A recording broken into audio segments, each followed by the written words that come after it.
Imagine a company, right, winning the legal battle of the decade against federal regulators. Like actually winning. Which is almost unheard of. Completely unheard of. And then imagine that same company gets its infrastructure hardwired directly into Wall Street's core clearinghouses.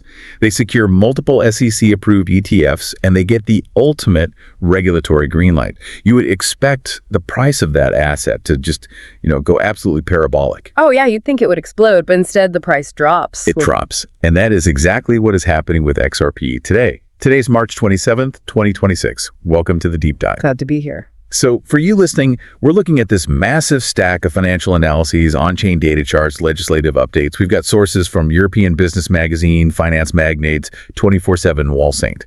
And our mission today is to unpack this massive counterintuitive paradox, because there's this huge asymmetry between XRP's phenomenal fundamental wins in the background and, well, its struggling price chart. Right. And it's a frustrating chart to look at. Extremely. So we want to find out exactly what hidden catalyst could finally bridge that gap for you. Yeah, and I think setting the tone here is important. What you are witnessing right now is a transition. We are moving from a world of speculative, retail frenzy into a mechanical utility model. And honestly, patience is the hardest but most necessary skill for anyone navigating this space right now. Because the rules of gravity are completely changing for this asset. Exactly. The charts on your screen are telling one story, mostly driven by exhaustion, but the underlying plumbing is telling a completely different story. Well, let's start with the charts, because before we look at the future, we really have to understand the immediate reality. Like, why isn't good news moving the needle? Yeah, the March 17th news was huge. It was. On March 17th, 2026, the SEC and the CFTC finally issued a joint classification. They defined XRP as a digital commodity, alongside Bitcoin and Ethereum, which, that ended years of legal overhang. Literally years of court battles. And the market reacted for like a minute. The price spiked to $1.60, but it immediately faced this brutal sell the news pullback. Today, it's just languishing between $1.32 and $1.45. It's down over 40% for the year. And 61% below its July 2025 high, which is just... It's rough. Okay, let's unpack this, because it feels like studying for years, getting a perfect SAT score, and then getting rejected from your safety school. Why is the market punishing a historic legal win? What's fascinating here is the psychology behind that sell-off. To understand it, you have to look at the net unrealized profit and loss metric, the NUPL data. The NUPL. Yeah, the NUPL shows us that these short-term holders, they aren't actually taking profits. They're stuck in what we call a loss minimization cycle. Meaning they're just trying to get out whole. Exactly. They bought the top, they suffered through the dips, and the absolute second the price hit their break-even point during that $1.60 rally, they sold. They're exiting at near zero loss. And that dynamic is completely capping every single rally we've seen since November 2025. And it's not just the retail guys, right? The sources say the whales are dumping too. Yeah, whales have offloaded about 1.32 billion XRP since October. Wow, 1.32 billion. So that's the panic on the surface. But you mentioned earlier that there's a different story underneath. Right. What's fascinating here is the hidden bullish divergence. While all those short-term holders are panicking and selling at break-even, the long-term hodlers, the 155-day cohort, they are quietly accumulating. The smart money. The smart money. They accumulated 240.3 million XRP just during this recent 15% price decline.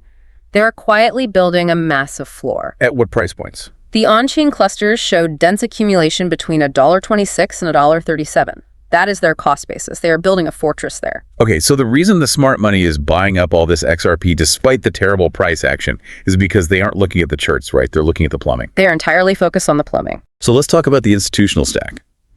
Because on March 2, 2026, Ripple Prime, which used to be Hidden Road before Ripple bought them for $1.25 billion, they officially joined the DTCC's NSCC directory. And we cannot overstate how massive that is.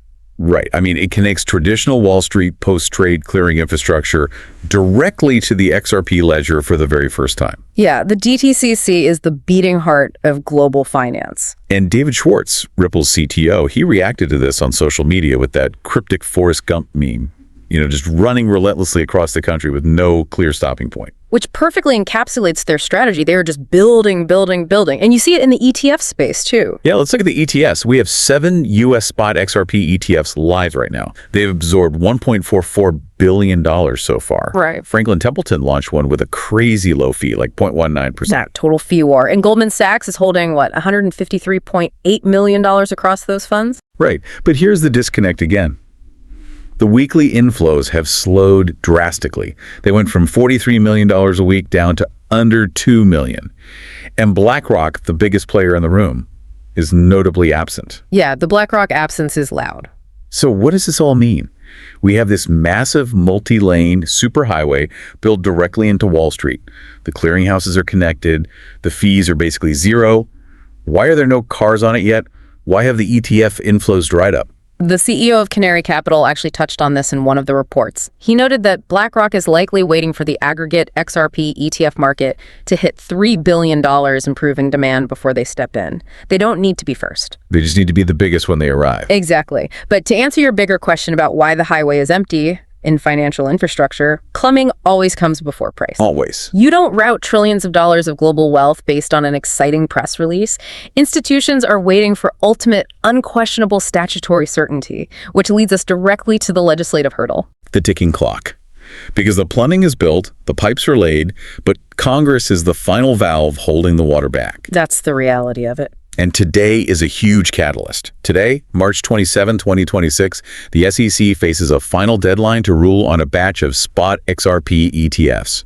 Specifically, Grayscale's bid to convert its massive $2.1 billion XRP trust into a spot ETF. Which is important, but it's not the ultimate catalyst. No, the ultimate catalyst is the Clarity Act. The Digital Asset Market Clarity Act. Right. And the history of this bill is wild. It passed the House 294 to 134 back in July 2025. Huge bipartisan support. But then it just completely stalled out in the Senate. And according to the sources, it stalled over a dispute about stablecoin yield, of all things. Yeah, traditional banks lobbying hard against it. But the timeline is shifting now. The Senate Banking Committee is targeting a markup for late April. And if it passes, it officially codifies XRP as a digital commodity in federal law, making it permanently immune to future SEC administration changes. And Brad Garlinghouse gives it an 80 to 90% chance of passing by April. But there is a catch. If it fails to pass before the midterm election season takes over, the window completely closes for the rest of 2026. The midterms will suck all the oxygen out of the room. Okay, let me push back on this for a second. Here's where it gets really interesting to me. Wait, didn't the SEC and the CFTC already call XRP a commodity on March 17th? They did, yes. So why do we need an act of Congress if the federal regulators already gave the green light? If I'm a pension fund, isn't that enough? This raises an important question, and it's one a lot of retail investors misunderstand. There's a massive critical difference between administrative guidance and binding statutory law. Like pencil versus ink. Exactly. Administrative guidance, what the SEC and CFTC did on March 17, is pencil. It can be erased and rewritten by the very next U.S. president's appointees. Oh, wow. So new administration comes in, appoints a new SEC chair, and they could just say, never mind, it's a security again. Yes.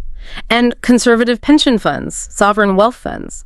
They do not invest billions of dollars into a system built on pencil. They require permanent safety. The Clarity Act is the ink. It is binding federal law. Okay, that makes total sense. So if the Clarity Act passes and the institutional floodgates open, what does the math actually dictate for XRP's value? Because the sources have some crazy numbers. They do, but they are based on logical models. Standard Chartered, for example, projects an $8 target by the end of 2026. But that requires the Clarity Act to pass, right? Yes, it requires passage, plus about $4 to $8 billion in actual ETF inflows to create a supply shock. And there's another near-term target, too. The sources mention a $15 to $30 range if Ripple gets their Federal Reserve master account approved. Right. Direct settlement with the Fed changes the game entirely. But then we get to the tokenization thesis. And this is the part that sounds like science fiction. The $245 to $315 per token thesis. It sounds absurd until you look at the mechanics. This isn't meme math, it's proportional math. Okay, walk us through it. So the tokenization of real-world assets moving global equities, real estate, bonds onto blockchains is universally projected to grow into a $200 trillion market. 200 trillion. That's the total pie. Exactly. Now, if the XRP ledger does nothing but maintain its current 1.75% market share, no insane growth, just holding its ground, that is $3.5 trillion being settled on-chain. Okay, 3.5 trillion on the ledger. Right. And in traditional finance, to smoothly settle that kind of volume without massive slippage, you need a standing liquidity buffer. A standard 10 to 15% liquidity requirement applied to 3.5 trillion equals hundreds of billions in required standing XRP liquidity. So you just divide that required liquidity by the circulating supply of token. Exactly. And the resulting mathematical price is $245 to $315 per token. Those numbers sound like science fiction, but when you break down the required liquidity buffers for moving global equities, it's this cold, hard arithmetic. It is structurally sound math. But we have to ground the conversation here that tokenization math is a multi-year, maybe even a decade-long cycle. It is absolutely not a 2026 price target. Right. Which brings us back to the macro reality check. Why isn't this happening today? If the pipeline is built, why are we at $1.32? If we connect this to the bigger picture, macro headwinds are capping the entire crypto market, not just XRP. Institutional capital is in a defensive risk-off mode. And the sources highlight three major weights pulling us down. First, hawkish Fed rates. They're sitting between 3.5 and 3.75%. Expensive money means less risk-taking. Second, geopolitical tensions, specifically the US, Israel, and Iran. That uncertainty pushes money into cash and gold. Always does. And third, the Greenland shocks. Yeah, the Greenland shock really spooked the legacy markets. And just to be super clear for you listening, we don't take any political sides here. We're just impartially reporting what the financial analysts are saying in these sources. But essentially, the Trump administration made an aggressive attempt to acquire Greenland. Right, for the strategic minerals and defense positioning. And the European Union reacted by threatening massive trade tariffs.